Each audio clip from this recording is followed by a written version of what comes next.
Saudara, setelah diperiksa Bareskrim Polri pada Kamis lalu, Irjen Verdi Sambo lanjut diperiksa atas dugaan pelanggaran etik kasus pembunuhan Brigadir Yosua.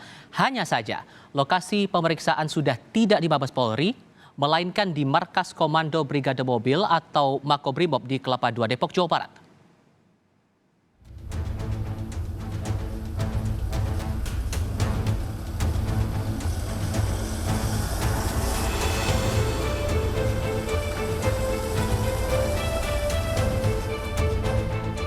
Sosok sentral kasus pembunuhan Brigadir Yosua, Irjen Verdi Sambo, dibawa ke Makobrimob pada Sabtu sore. Mantan Kepala Divisi Profesi dan Pengamanan Polri ini menjalani pemeriksaan atas dugaan pelanggaran etik. Hal ini dikonfirmasi Kepala Divisi Humas Polri, Irjen Dedi Prasetyo, Sabtu malam kemarin. Dedi menyebut, Inspektorat Khusus atau Irsus memeriksa 25 orang, 4 diantaranya termasuk Irjen Verdi Sambo. Mereka ditempatkan di lokasi khusus untuk pembuktian ketidakprofesionalan dalam melaksanakan olah tempat kejadian tewasnya Brigadir Yosua, termasuk diantaranya pengambilan CCTV. Hasil pemeriksaan sementara oleh Irsus yang telah memeriksa 10 saksi serta bukti, Irjen Verdi Sambo diduga melakukan pelanggaran etik.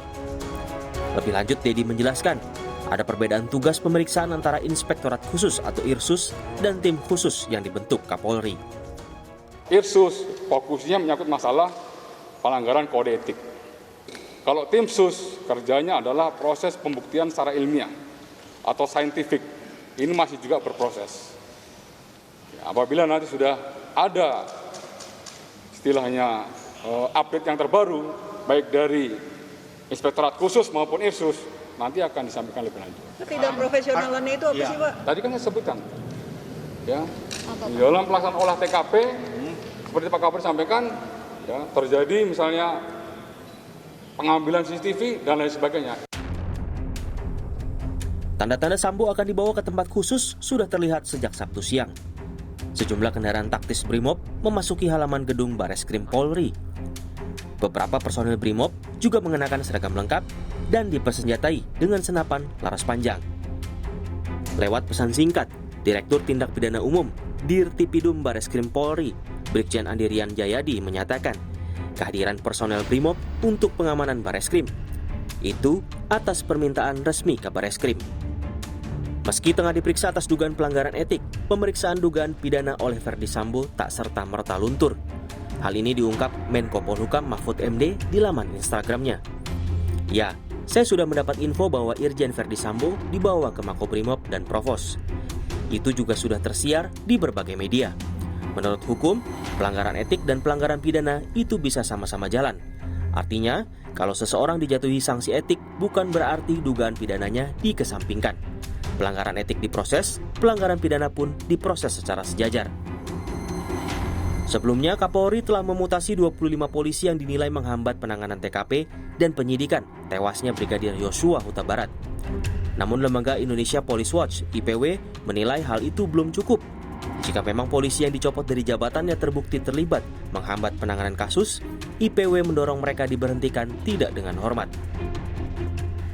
Sanksi disiplin telah menunggu 25 orang, termasuk juga adanya dugaan tindak pidana obstruction of justice pasal 221 atau pasal 233 KUHP yang bisa diterapkan kepada mereka.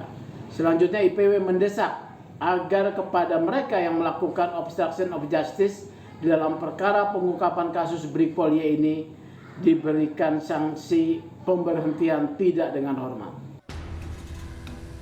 Sementara Komisi Kepolisian Nasional Kompolnas menyebut pencopotan harus disertai pemeriksaan ada tidaknya tindak pidana yang dilakukan 25 polisi dalam kasus Brigadir Yosua. Kompolnas mengapresiasi dan mendukung ketegasan Bapak Kapolri dalam memeriksa 25 anggota Polri untuk diproses kode etik karena diduga menghalangi proses penyidikan di kasus Brigadir J. Jika ada dugaan tindak pidana, maka mereka yang diduga melakukan tindak pidana akan diproses pidana. Demikian Komisioner Kompolnas Pungki Indarti dalam keterangan tertulisnya. Kini, banyak pihak menanti proses demi proses yang dilakukan Polri. Dengan penuh harapan, Polri bisa mengungkap secara terang kasus kematian Brigadir Yosua Huta Barat. Tim Liputan, Kompas TV. Jakarta.